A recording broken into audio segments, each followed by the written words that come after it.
పేదరికంతో ఏ ఒక్క మత్స్యకారుడు ఇబ్బంది పడకుండా ఐకమత్యంతో ముందుకు కదులుదామని మంత్రి కొల్లు రవీంద్ర అన్నారు. విజయవాడ ఐలాపురం హోటల్లో మాజీ ఎంపీ మోపిదేవి వెంకటరమణ ఆధ్వర్యంలో ఏర్పాటు చేసిన మత్స్యకార సంఘ ఆత్మీయ సమావేశంలో పాల్గొన్నారు. మోపిదేవి వెంకటరమణ తెలుగుదేశం పార్టీలో చేరేందుకు ఈ సమావేశంలో నిర్ణయం తీసుకోవడంపై హర్షం వ్యక్తం చేశారు.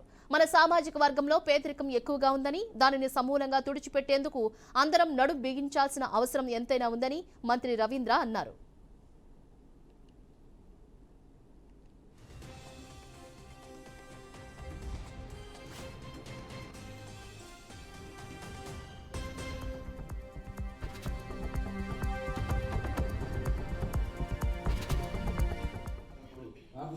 ఉంటే ఒక మీటింగ్ పెట్టారు సెక్రటేరియట్. అప్పుడు నేను రాజకీయాల్లో లేనప్పుడు నేను కూడా వెళ్ళి ఆ రోజు కలుస్తూ జరిగింది.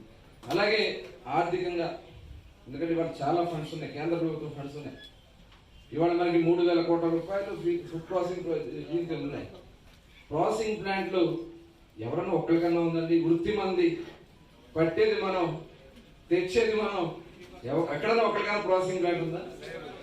చెప్పండి, నాకు ఐడియా లేదు. ఎవరన్నా ఉందా? మరి అలాంటి ప్లాంట్లకి ఎదిగే స్థాయికి మనల్ని తీసుకెళ్దామా లేదా? ఆ విధంగా మనం ప్రయత్నించాలి. అవసరమైతే ఒక సొసైటీ క్రియేట్ చేద్దాం. ఆ సొసైటీ తరఫున మన వాళ్ళందరూ కూడా దాంట్లో భాగస్వామ్యం చేసి కేంద్ర రాష్ట్ర ప్రభుత్వాలు ఫండ్స్ ఇచ్చి వాళ్ళని కూడా బలోపేతం చేసే విధంగా కార్యక్రమాలు తీసుకెళ్దాం.